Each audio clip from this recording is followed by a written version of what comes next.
Coming up, a grant from the state could help an Iowa City program. And the legislative session comes to a close. Build Ed protests fill the headlines. All that and a profile on presidential candidates, along with important dates this week in history, and making sure your facts are straight. Also, where presidential candidates are during their campaign trails, the latest from polls, and something for you to consider. Good evening and welcome to The Update, your home for news and politics. From the local level to nationwide, we're keeping you up to date. I'm Jordan Tovar. And I'm Johnny Valtman. And Jordan, as we do every week, we're going to keep it here and local. What do you got for us this week? Well, Johnny, it's actually been a relatively busy week in terms of local news. And I mean, there haven't even been any protests this past week. So, I mean, that's new for the past couple weeks. So first, we have a follow-up on the fate of the Rape Victim and Advocacy Program here at the university. After it was announced by the University of Iowa that RVAP would be merging with Iowa City's Domestic Violence Intervention Program, some were concerned about how RVAP services would transfer over to the program. Iowa Attorney General Brenna Bird announced that the state will be offering grant funds to help services run at the highest point possible. If services want to receive this grant, they'll have to apply through an application on the Attorney General's website. The max funding that can be received is $401,356. The application opens up on April 30th and closes a month later on May 30th. 8 counties in Iowa are eligible for the grant, including here in Johnson County. Utility and parking rates across Iowa City will potentially be increasing after a recent ordinance from the City Council. Residents could see an increase in the following: a 3% increase in water rates, 4% increase in wastewater rates, a $1 monthly increase per dwelling unit for residential solid waste curbside collection fee, and $2.50 per ton in an increase in landfill fees. Increases pertaining to parking include Court Street Transportation Center, Tower Place, and the Capitol Street and Dubuque Street parking ramps. These ramps could see a $1 increase if the increases are passed. Iowa City Council plans to use the increases to fund various city projects, including the Fare Free Transit program, which is currently funded by a grant. Jordan, it's a good thing you told me because I drive here a lot, but I didn't drive today, and one of those reasons is because the insane parking prices. Oh, Johnny, I mean, those parking fees are absolutely killer, am I right? Yes, Jordan. And speaking of killing, we are going out to Des Moines, where a lot of bills were getting killed in the Iowa legislature as it came to a close, and Cara Dulin has more.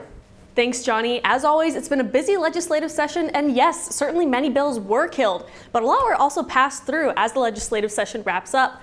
Both the House and the Senate had their final adjournments Saturday morning, and with that in mind, we'll take a look at what bills became law this session. Many of these laws pertain to education, so starting off, we've got the Area Education Agency overhaul.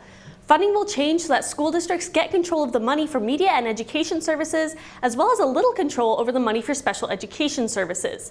And a bill that sets minimum teacher salary at $50,000 a year was also passed and will be implemented over the next 2 years.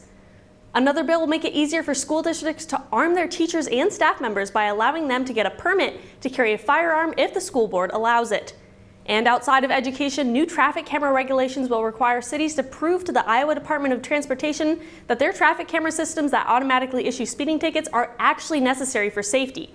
And fines wouldn't start until someone is driving 10 miles per hour or more over the speed limit. And postpartum Medicaid coverage was extended from 60 days to 12 months, but the bill also lowers the income eligibility limit. Finally, regulations will limit the amount of hemp-derived THC per serving of consumable hemp products and make it illegal for anyone under 21 to buy these products, which include things like gummies and THC drinks. Now we're barely scratching the surface here. A lot was discussed this legislative session and more will be up for discussion later, but the important thing to note is that Republicans won big this session, with Republican Senate Majority Leader Jack Whitver saying, quote, "This session was another tremendous success for Senate Republicans as we kept our promises to Iowans and focused on big reforms, bold changes, and major tax relief," unquote. We'll keep an eye on changes and challenges that may happen over the coming months, but for now, I'll send it back to Jordan and Johnny. A lot going on locally, a lot going on around the state, and for us university students, a lot going on as we have finals coming up. But Johnny, I always know there's a lot going on nationally.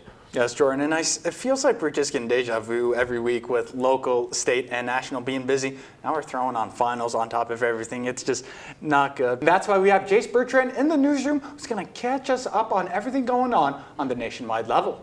Yeah, thanks, Johnny. And this last week was a pivotal one for a lot of America's allies, including Ukraine, Israel, and Taiwan. On Friday, the House passed a series of bills as part of an overall defense package that totaled nearly $95 billion. $61 billion is meant for Ukraine, while $26.4 billion is for Israel, and $8.1 billion is meant for nations in the Indo-Pacific region. Speaker of the House Mike Johnson once again broke rank with his party to pass the Ukraine portion of the package, infuriating many of his cohorts. Marjorie Taylor Greene has renewed calls to oust Johnson from his position, while Democrats are applauding him for his bipartisanship. I don't know how much longer our members are going to tolerate the Republican speaker that we elected to pass our agenda in the House. We don't know. I don't know how long people are going to tolerate this because he's doing nothing but serving the Democrat. Leaders of nations receiving the aid have released statements of thanks to America, but here at home, the response seems to be much more mixed. Many oppose sending more money to other nations with the current domestic struggles, and aid to Israel has been a notable source of tension for many Democrats.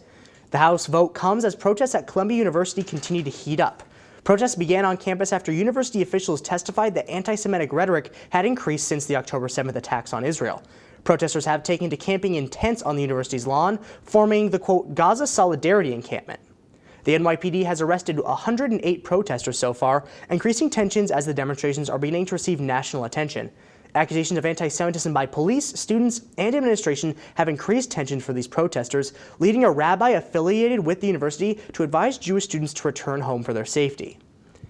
And this is a developing situation, so I'll continue to keep an eye on it, but for now, I'll send it back to Johnny and Jordan in the studio. Thanks, Jayce. And with all this stuff going on, I feel like the candidates for this week on our candidate profile have a lot going on as well, Jordan. Yeah, Johnny, they're always moving around the trails and, doing campaign ads and doing that kind of thing to try and win the presidency. So this week for our candidate profile, we're going to send it to Ryan Lynch, who has a profile on one of them. Thanks, Jordan. The party nominations for the presidency will not be finalized until their respective conventions, and the field is essentially set in the Republican, Democratic, and Green parties. But one main third party is still in the midst of a battle to determine its candidate. The Libertarian Party is wide open, especially due to their unique way of nominating their candidate. Primary votes are non-binding, and delegates are free to choose who to vote for at the National Convention, which will be held in Washington, D.C. over Memorial Day weekend. Joshua Smith is an Iowan blue-collar worker and got involved in politics in 2008, working on the campaign of Dr. Ron Paul. Smith has been involved with the Libertarian Party and received an endorsement from Dr. Paul for a position within the Libertarian Party in 2020. Smith currently leads the party in donations for qualification in the final debate at almost $2,500. Another candidate is Chase Oliver, who was born in Tennessee and currently resides in Georgia, where he has previously run in House and Senate races. He has won 5 of the Libertarian primaries, the most of any of the candidates. Oliver is in second place in donations for qualification in the party's final debate, currently sitting at over $1,700. Dr. Charles Ballet is from Louisiana and has no prior political experience, yet holds a large lead in the Libertarian popular vote after winning California against Oliver. However, Ballet is currently out of contention for the final debate, despite his win in California. Other candidates in contention are Michael Rechtenwald and Mike Termott, both of which have over $1,000 and are currently in contention for the debate. And while the remaining primaries will show voter preference, donations will determine the debate stage at the convention on May 26th, and delegates will name the Libertarian candidate for the 2024 presidential election. Back to you, Jordan and Johnny. Thanks, Ryan. And Jordan, just thinking about those Libertarian candidates, I imagine that the nominees already continue to stay busy on the campaign trail. Yeah, Johnny, like I said before the candidate profile, these candidates, they're always moving around, getting busy, politicking with the locals. So we're going to send it out to Cara, who has our campaign tracker for this week. Thanks, Jordan. As we barrel toward the November election, each of the candidates is looking pretty busy. To start, President Biden celebrated Earth Day on Monday by announcing $7 billion in federal grants for residential solar projects. It's a big deal. This new Solar for All program means that 900,000 households, 900,000, will have solar on the rooftops for the first time and soon. These can be used for things like rooftop solar panels or community solar gardens. The awards are being given by the Environmental Protection Agency, which has already shared the first 60 recipients and is expected to serve around 900,000 households total. Many people are interpreting this as another move on Biden's part to garner the support of younger voters before the election. And Donald Trump is also dealing with large sums of money, but for a different reason. He posted a $175 million bond on Monday to stop the state of New York from seizing the more than $450 million that he owes after losing a court case. But even with the $175 million he posted, Trump's troubles are far from over.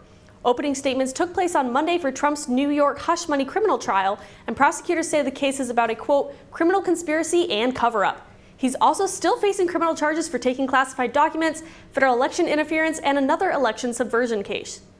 And finally, in case you missed it, a bunch of members of the Kennedy clan voiced their support for Biden in the upcoming election in social media posts, despite the fact that Robert F. Kennedy Jr. is one of the candidates running against him. RFK Jr. seems fairly unbothered, though, as he acknowledged that some of them don't like the fact that he's running, but he said, quote, "I love my family. I feel that they love me. I wish the same thing would happen for all of our country, where we disagree with each other without hating on each other." Meanwhile, Biden said the endorsements were an incredible honor. Now, Jordan and Johnny, I'll send it back to you. Thanks, Cara. And Jordan, now that we know where the nominees are and what they're up to, I wonder what the polls are looking like. Yeah, Johnny, I mean, like I said earlier, they're politicking with the locals, and honestly, they're just trying to get ahead in the polls. The polls are always changing, but one result has remained mostly the same throughout the cycle. However, we're starting to see a shift in positions in the race for the White House. In a poll done by Morning Consult, Biden leads 44 to 43%. This is the first poll in a while that Biden has led, but I'm expecting both candidates to go back and forth over the course of this election cycle. And NBC recently released a poll showing that voter interest for this election is at an all-time low for them. Out of 1,000 voters, only 64% said they were interested in even voting this year. Another NBC poll deals with issues that are most important to voters. Ranking first with 23% of the vote is the, quote, inflation and the cost of living, unquote, with immigration following in a tight second with 22%. Other topics in the poll included threats to democracy, abortion, healthcare, and climate change. And you know, kind of a historical week for the polls for this election cycle. And you know, every week when you're living on Earth, it's historical, Johnny. Yes, Jordan, and I'm going to take a quick time out here, and instead of going into the future and even the present, I'm going to take a step back in the past, as after the sour taste of April 15th, this week in history saw battles, laws, and meltdowns which still hold impacts to this day. On April 21st, 1836, the final battle of the Texas-Mexico War was fought in present-day La Porte in Deer Park, Texas. After over a year of fighting between Mexico and the Republic of Texas, Texas Army served the final blow, killing 650 Mexican soldiers in a battle that lasted only 18 minutes. President and General Antonio Lopez de Santa Anna fled the battle but was captured the next day. He was then held as a prisoner of war for around 3 weeks before signing a peace treaty. The treaty pulled Mexican forces from current-day Texas and parts of New Mexico, Oklahoma, Kansas, Colorado, and Wyoming. The Republic of Texas would last for 9 years before eventually becoming a state in 1845. The revolution led to the Mexican-American War from 1846 to 1848. The impact of the Texas Revolution would continue to fuel America's expansion further out west. On April 25, 1967, Colorado became the first U.S. state to legalize abortion. Abortion was now legal for cases including rape, incest, or pregnancy that would disable a woman. In the following 2 years, 5 states would reform their abortion bills. Then in 1973, Roe v. Wade decided that restricting abortions during the first trimester was unconstitutional. Roe v. Wade, however, would be overturned in 2022. And on April 26, 1986, one of the worst nuclear meltdowns occurred at Chernobyl. The number 4 core of the nuclear power plant was being tested. During the test, an emergency shutdown was initiated in which a power spike occurred, causing the core to overheat. 2 explosions occurred and a level 7 rating was assessed to the nuclear energy accident. While the containment would be contained, the impact spread severely. The 6.2-mile exclusion zone around the plant forced 49,000 people to evacuate the town of Pripyat. The zone would then swell to 19 miles, adding on an additional 68,000 people. The UN has found that fewer than 100 deaths resulted in the fallout. The World Health Organization in 2006 anticipated that 9,000 cancer-related deaths in Ukraine, Belarus, and Russia due to the fallout. Wildlife was also decimated by the fallout. And for this weekend's roundup, the Oklahoma land rush began in 1889. Dictator Benito Mussolini was shot dead in 1945, ending fascist regime in Italy. Nelson Mandela was elected president in 1994. And Jordan, now that we've got some facts down, there's always going to be misinformation going around, and especially with what I just talked about. You see a lot of misinformation with especially stuff like Chernobyl. Yeah, Johnny, I mean, every time I get on the internet, I'm just seeing some absolute malarkey. So to dispel some of this malarkey, we're going to send it back out to Jayce in the newsroom, who has fact check. Thanks, Jordan. And to start, we're going to take a look at some claims surrounding a former president's current criminal trial. Last week, Donald Trump claimed that the judge of his New York hush money trial would not allow him to attend his youngest son's high school graduation. However, the judge, Juan Merchan, has yet to make a ruling on Trump's request to adjourn the court for the graduation. According to his own words, he will adjourn the court if the trial proceeds as normal up until then, but could not make a decision based on the opening statements alone. And next, we're going to stay in New York for this one and looking at claims surrounding illegal immigrants storming New York City Hall. In a post shared online, a crowd of people is depicted crowding the New York City Hall, supposedly to demand access to luxury hotel rooms. The people are also assumed to be illegal immigrants. In reality, these people were peaceful protesters attending a hearing on racial inequity on the city's homeless shelters. They are crowding the hall because only 100 observers were allowed into the hearing, and the remainder decided to gather outside in protest. The NYPD released a statement claiming no one has been harmed or arrested as a result of the protests. And thankfully, with all the crazy news we have going around, these are the only untrue facts I found really prevalent on social media. So for now, I'll send it back to Johnny and Jordan in the studio. Thanks, Jayce. And Jordan, when Ryan was talking about the Libertarian Party, I was a bit confused of what he was talking about. Yeah, Johnny, I mean, he just gave us so much to consider. So for this week's For Your Consideration, we're going to send it back to Ryan, who has it. Thanks, Jordan and Johnny. And earlier we profiled some libertarians for their run at the presidency, so why not give a look at the country's current most successful third party? The libertarians stand for many classical liberal beliefs with the ideals of natural rights of life, liberty, and property. In 2001, the Free State Project was introduced with the goal to relocate many libertarians to the state of New Hampshire. And while all third parties have seen limited success with their candidates, libertarians have made some strides. Former New Mexico Governor Gary Johnson served as a Republican to get elected and enacted many libertarian policies. Johnson cut taxes 14 times and exercised more vetoes during his 2 terms than all 49 other governors combined. Johnson would later change his party affiliation to Libertarian and ran for president in 2016, where he had the most successful run by a Libertarian and by a third party since 1996, getting 3.3% of the vote. Libertarians have also seen success in Congress when Michigan Representative Justin Amash switched his party affiliation from Republican to Libertarian during his term. Amash is the only Libertarian to serve in either the House or the Senate. Amash was considered by some Democrats to chair the committee to impeach former President Trump, as Amash would have a relatively unbiased voice as a third-party member of Congress. And while it is easy to dismiss any third party, the Libertarians have been showing signs of growth and success to prove to anyone dissatisfied with the current two-party system that they are a party for you to consider. Back to you, Johnny and Jordan. Thanks, Ryan, and thank you for tuning in to the update tonight, where you'll find all your local news and politics. Tune in next week for more updates from the local level to the nationwide level. From the update, I'm Johnny Valtman. And I'm Jordan Tovar. Have a wonderful night.